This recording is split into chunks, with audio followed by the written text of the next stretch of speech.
പവിത്രത്തിൻ്റെ എപ്പിസോഡിലേക്ക് ഏവർക്കും സ്വാഗതം. വിനായകനെ ചോദ്യം ചെയ്തതിനു ശേഷം സാബു വിശ്വത്തിനെയും ചോദ്യം ചെയ്യാൻ കയറ്റി. ശബ്ദം പുറത്തു കേൾക്കാതിരിക്കാൻ വിശ്വം വാ പൊത്തിപ്പിടിച്ചു. വിനായകരെ പോലെ തന്നെ വിശ്വത്തിനെയും സാബു വല്ലാതെ ഉപദ്രവിച്ചു. വിശ്വം കൈകൂപ്പി കരഞ്ഞുകൊണ്ട് പറഞ്ഞു, വിക്രം എവിടെയാണെന്ന് അറിയില്ല സാറേ. മർദ്ദനമേറ്റ് പുറത്തു വന്ന വിശ്വം തന്നെ അധികം ഉപദ്രവിച്ചില്ല എന്ന് മാഷിനെ വിശ്വസിപ്പിക്കാനായി മുഖമൊക്കെ തുടച്ച് വൃത്തിയായി ഷർട്ടൊക്കെ നേരെയിട്ട് തളർന്നിരിക്കുന്ന വിനായകൻ്റെയും മാഷിൻ്റെയും അരികിലേക്ക് ചെന്നു. മാഷിനെ ചേർത്ത് പിടിച്ച് വിശ്വം കരഞ്ഞുകൊണ്ട് പറഞ്ഞു, എന്നെ ഒന്നും ചെയ്തില്ല അച്ഛാ. ഇത് കണ്ടുകൊണ്ട് സാബു പുറത്തേക്ക് വന്നു. വിഷമിച്ചിരുന്ന മാഷിനെ കണ്ട് സാബു അടുത്തു നിന്ന പോലീസുകാരനോട്, കുറച്ച് വെള്ളം എടുത്തു കൊടുക്ക്, ഇവിടെ കിടന്ന് കാഞ്ഞു പോകണ്ട എന്ന് പറഞ്ഞു. വിശ്വം അടുത്തിരുന്ന മൺകൂജയിൽ നിന്ന് വെള്ളമെടുത്ത് മാഷിന് കൊടുത്തു. അപ്പോഴേക്കും സാബുവിന് ഒരു കോൾ വന്നു. അത് ദർശനായിരുന്നു.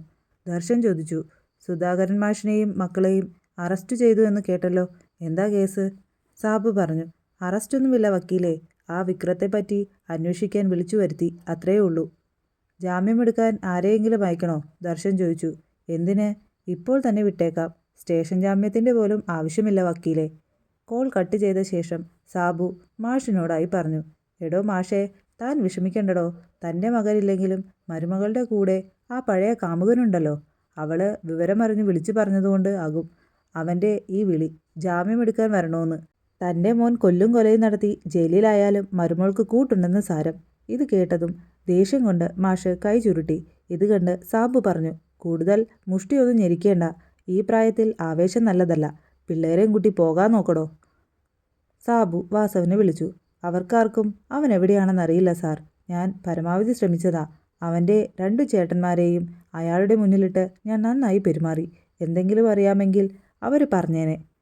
വാസവൻ ചോദിച്ചു, ആ കിളവനെയോ? അതുതന്നെയാണ് സാർ പ്രശ്നം. സ്റ്റേഷനിൽ വെച്ച് എന്തെങ്കിലും സംഭവിച്ചാൽ അത് പിന്നെ അതിനേലും വലിയ തലവേദന ആകില്ലേ? അപ്പോഴേക്കും പിന്നെ ജാമ്യത്തിനായി ആ വക്കീൽ ദർശൻ വിളിക്കുകയും ചെയ്തു. അറസ്റ്റ് ചെയ്യാൻ കേസില്ലാത്തതിനാൽ പറഞ്ഞു വിടേണ്ടി വന്നു സാർ. സാറിനെ പരമാവധി സഹായിക്കണമെന്ന് ശ്രീകാന്ത് സാർ പറഞ്ഞിരുന്നു. ഇത് കേട്ടതും വാസവൻ ദേഷ്യത്തിൽ ഫോൺ കട്ട് ചെയ്തു. മാഷിനെയും മക്കളെയും സാബു സ്റ്റേഷനിൽ വിളിച്ചു വരുത്തി ഉപദ്രവിച്ച കാര്യം ജോസഫും രാജുവേട്ടനും കൂടി ശ്രീനിവാസനെ അറിയിച്ചു. ശ്രീനിവാസൻ സാബുവിനെ വിളിച്ചെങ്കിലും കിട്ടാത്തതിനെ തുടർന്ന് നേരിട്ട് കാണാൻ തീരുമാനിച്ചു. ഇപ്പോൾ അത് ചെയ്യുന്നത് മണ്ടത്തരമല്ലേ? സുധ ചോദിച്ചു. പിന്നെ അയാൾ വാസവന് വേണ്ടി വിക്രമിൻ്റെ കുടുംബത്തെ ഇങ്ങനെ ദ്രോഹിക്കാൻ തുടങ്ങിയാൽ അത് കണ്ടു നിൽക്കണോ? ഇങ്ങനെ തല്ലിച്ചതയ്ക്കാം എന്ന് പറഞ്ഞാൽ അത് പ്രായം നോക്കണ്ടേ? ആ പുളിക്കനെ കിട്ടാത്തതാണ് പ്രധാന പ്രശ്നം. കിട്ടാവുന്ന എല്ലാ സോഴ്സും വെച്ച് ഞാൻ അന്വേഷിക്കുന്നുണ്ട്. പക്ഷേ ഒരു തുമ്പും കിട്ടുന്നില്ല. ഏത് മടയിലാണോ അവൻ കയറി ഒളിച്ചിരിക്കുന്നത്? ശ്രീനിവാസൻ ചോദിച്ചു. ഇനി സാറ് വിക്രമിൻ്റെ കാര്യത്തിൽ സംശയിച്ചതുപോലെ 2 പേരും വാസവൻ്റെ കസ്റ്റഡിയിലാണെങ്കിലോ? ഇലക്ഷൻ വരെ എങ്ങനെയെങ്കിലും തള്ളിക്കൊണ്ടുപോയി ഈ വിഷയത്തിൻ്റെ ആനുകൂല്യം പരമാവധി പ്രയോജനപ്പെടുത്തി അവസാനം എന്തെങ്കിലും ചെയ്ത് കളയാനാവോ പ്ലാൻ? അതുവരെ നമ്മുടെ കണ്ണിൽ പൊടിയിടാൻ ഈ ബഹളവും പോലീസ് കേസുമൊക്കെ എങ്കിലോ? രാജുവേട്ടൻ ചോദിച്ചു. എങ്കിൽ നമുക്കൊരു ഹേബിയസ് കോർപ്പസ് ഫയൽ ചെയ്താലോ? പാർട്ടിക്കോ പാർട്ടി പ്രവർത്തകർക്കോ വരുണിൻ്റെ കൊലപാതകത്തിൽ പങ്കില്ല എന്നും ഇലക്ഷനിൽ ജയിക്കാൻ വേണ്ടി അവർ പുറത്തുവിടുന്ന പ്രൊപ്പഗാൻഡയാണെന്നും അത് പുറത്തു വരാതിരിക്കാൻ വേണ്ടി പുളിക്കനെ ഒളിപ്പിച്ചു വെച്ചിരിക്കുകയാണെന്നും പറഞ്ഞ് ഒരു ഹേബിയസ് കോർപ്പസ്? സുധ ചോദിച്ചു. അതൊരു നല്ല ഐഡിയ ആണല്ലോ സുധേ. പുളിക്കനെ കണ്ടെത്തുന്നതും കോടതിയിൽ ഹാജരാക്കുന്നതും അവിടെ നിൽക്കട്ടെ. പക്ഷേ അവരെ പ്രതിരോധത്തിലാക്കാൻ അതിന് കഴിയും.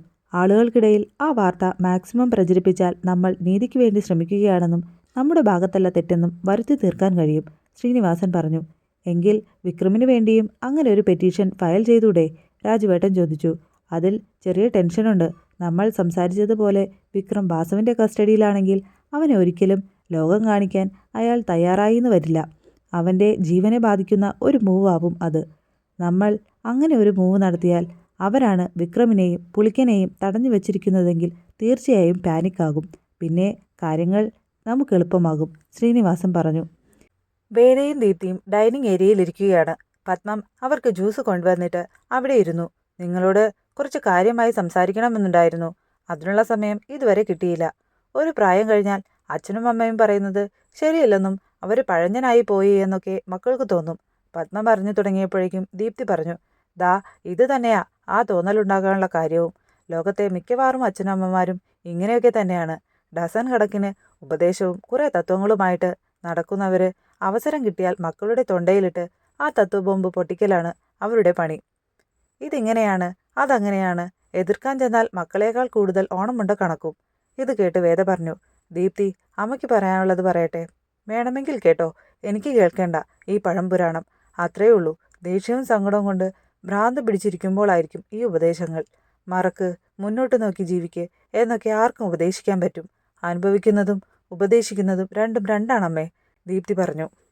അതിന് ഞാൻ നിങ്ങളോടൊന്നും പറഞ്ഞില്ലല്ലോ ദീപ്തി. ഉപദേശിക്കാനോ തിരുത്താനോ അല്ലെങ്കിൽ നീ പറഞ്ഞതുപോലെ കുറെ തത്വങ്ങൾ പഠിപ്പിക്കാനോ അല്ല ഞാൻ വന്നത്. നിങ്ങൾ നിങ്ങളുടെ ജീവിതത്തെ പറ്റിയും സ്വപ്നങ്ങളെക്കുറിച്ചും ഒക്കെ പറയുമ്പോൾ ഒരു കാര്യം ഓർക്കണം.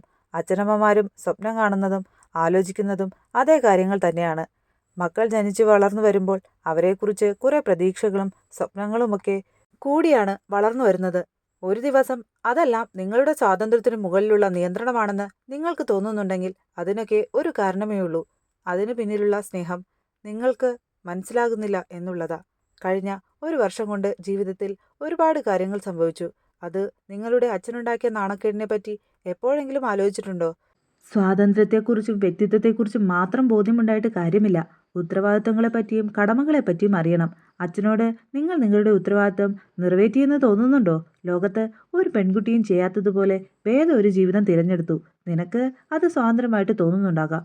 പക്ഷേ നാട്ടുകാർ പറഞ്ഞത് പണിക്കത്ത് ശങ്കരനാരായണന്റെ മകൾ തോന്നിവാസം കാണിച്ചു എന്ന് തന്നെയാണ്. ദീപ്തിയുടെ കാര്യം വന്നപ്പോഴും ചേച്ചിയെ കടത്തിവെട്ടാനല്ലേ ഇവള് നോക്കിയത്. കഴിഞ്ഞത് കഴിഞ്ഞു. ഇനി അതിനെപ്പറ്റി പറഞ്ഞിട്ട് കാര്യമില്ല. പക്ഷേ തിരുത്താനും ജീവിക്കാനും ഇനിയും സമയമുണ്ട്. പക്ഷേ അതിന് തയ്യാറാകേണ്ടത് നിങ്ങളാണ്. മക്കൾ തെറ്റ് ചെയ്യുമ്പോൾ സങ്കടപ്പെടാൻ മാത്രമല്ല, അവർ തെറ്റ് തിരുത്തുമ്പോൾ സന്തോഷിക്കാനും അച്ഛനമ്മമാർക്ക് പറ്റും.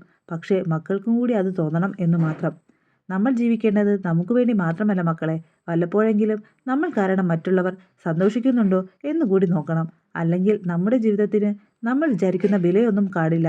അതുകൂടി ഓർത്താൽ നന്ന്. ഉപദേശിച്ച് നീ പറഞ്ഞതുപോലെ തത്വബോംബ് പൊട്ടിച്ചതോ ഒന്നുമല്ല. അച്ഛൻ അച്ഛൻ്റെ സങ്കടവും വേദനയുമൊക്കെ നിങ്ങളോട് പറയില്ല. അത് കാണുന്ന ഞാനെങ്കിലും പറയണ്ടേ? അതുകൊണ്ട് മാത്രം പറഞ്ഞതാ. ഇനി നിങ്ങൾ ആലോചിക്ക്.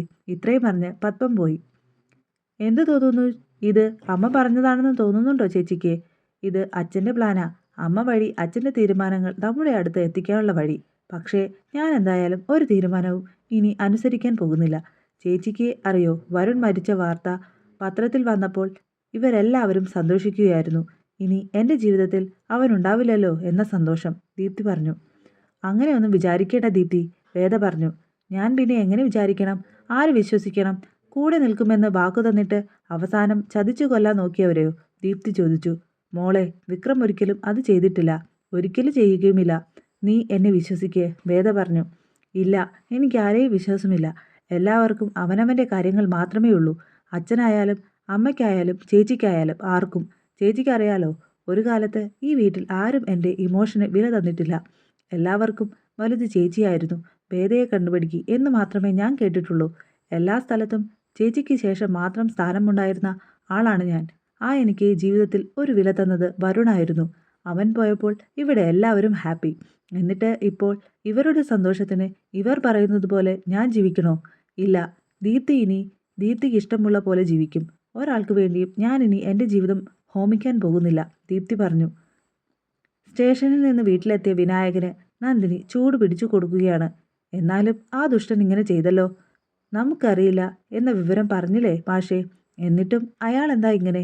കമല ചോദിച്ചു. എന്നെ മുന്നിലിട്ട് എന്നെ മക്കളെ തല്ലുന്നത് ഞാൻ കണ്ടു തീർക്കുന്നത് അയാൾക്ക് കാണണം. അത് തന്നെ കണ്ട് ആസ്വദിക്കണം. അതല്ലാതെ വേറൊന്നും അതിലില്ല, മാഷ് പറഞ്ഞു. പറയുന്നതുകൊണ്ട് ഒന്നും തോന്നരുതമ്മേ. അമ്മയുടെ മൂത്ത 2 ആൺമക്കളുടെയും കുഴപ്പമല്ല. ഇളയവൻ്റെ ചെയ്തികൾക്ക് മൂത്തവർ അനുഭവിക്കുന്നു എന്നേ ഉള്ളൂ. ഇനി ഞാൻ പറഞ്ഞതുകൊണ്ട് എന്നെ ചീത്ത പറയുകയും എന്നെ കുടുംബത്തിൽ നിന്ന് പുറത്താക്കുകയും ഒന്നും ചെയ്യണ്ട. വിശ്വേട്ടനും വിനയേട്ടനും ഈ കാര്യത്തിൽ നിരപരാധികളല്ലേ? എന്നിട്ടും ഇങ്ങനെ അടിവാങ്ങി കൂട്ടുന്നത് അവൻ ഒറ്റൊരുത്തൻ കാരണമല്ലേ? നന്ദിനി ചോദിച്ചു. നന്ദിനി പറയുന്നത് കേട്ടാൽ വിക്രമാണ് വരുണിൻ്റെ കൊലപാതകത്തിന് കാരണമെന്ന് തോന്നുമല്ലോ, ശ്രീജ ചോദിച്ചു. ആരുടെയും തലയിൽ ഒന്നും കുറ്റം ചാരണ്ട. കുടുംബത്തിന് മുഴുവൻ ബാധിച്ചിരിക്കുന്ന നിഴലാ. അത് ഒരുമിച്ച് തന്നെ അനുഭവിക്കുകയും വേണം. വിക്രമിന് നേരെ ഒരവസരം കിട്ടിയപ്പോൾ എല്ലാ ക്ഷുദ്രജീവികളും ഒരുമിച്ചിറങ്ങിയിരിക്കുക. അവൻ ഉണ്ടായിരുന്നെങ്കിൽ ആ ഇൻസ്പെക്ടർ ഇതിനു മുതിരുമായിരുന്നോ? അവനില്ല എന്ന ധൈര്യമാണ് അയാൾക്ക്. ചെയ്യാത്ത കുറ്റത്തിൻ്റെ പേരിൽ അവൻ ഒളിഞ്ഞിരിക്കില്ല. ഇപ്പോൾ തന്നെ ആരാണതിൻ്റെ പിന്നിൽ എന്നറിയാൻ അവൻ അന്വേഷണത്തിലായിരിക്കും. യഥാർത്ഥ കുറ്റവാളിയുമായി അവൻ പുറത്തു വരും. അന്ന് ഇതിനൊക്കെ കണക്ക് പറയേണ്ടി വരും. മാഷ് പറഞ്ഞു. നന്ദിനി വേദയോട് ഫോൺ ചെയ്ത് പറയുന്നുണ്ട്. നീയും നിന്റെ ഗുണ്ടാ ഭർത്താവും കൂടി ചെയ്തു കൂട്ടുന്നതിനൊക്കെ അനുഭവിക്കുന്നത് ഞാനും എൻ്റെ ഭർത്താവും ഈ കുടുംബത്തിലുള്ളവരുമൊക്കെയാ. സാബു മാഷിനെയും വിനായകനെയും വിശ്വത്തിനെയും ഒക്കെ ഉപദ്രവിച്ച കാര്യം വേദ വിക്രമിനോട് പറയുന്നുണ്ട്. വാസവൻ വിക്രമിനെ കിട്ടാതെ വിറൽ പിടിച്ച് നടക്കുകയായിരിക്കും. തൽക്കാലം വിക്രം അയാളുടെ കണ്ണിൽപ്പെടാതെ നിൽക്കണം, വേദ പറഞ്ഞു. SI സാബുവിനെ കയ്യിൽ കിട്ടിയ വിക്രം മാഷിനോടും ചേട്ടന്മാരോടും ചെയ്ത ക്രൂരതകൾക്കെല്ലാം സാബുവിനോട് പകരം ചോദിക്കുന്നതും കാണാം. അപ്പോൾ ബായ്.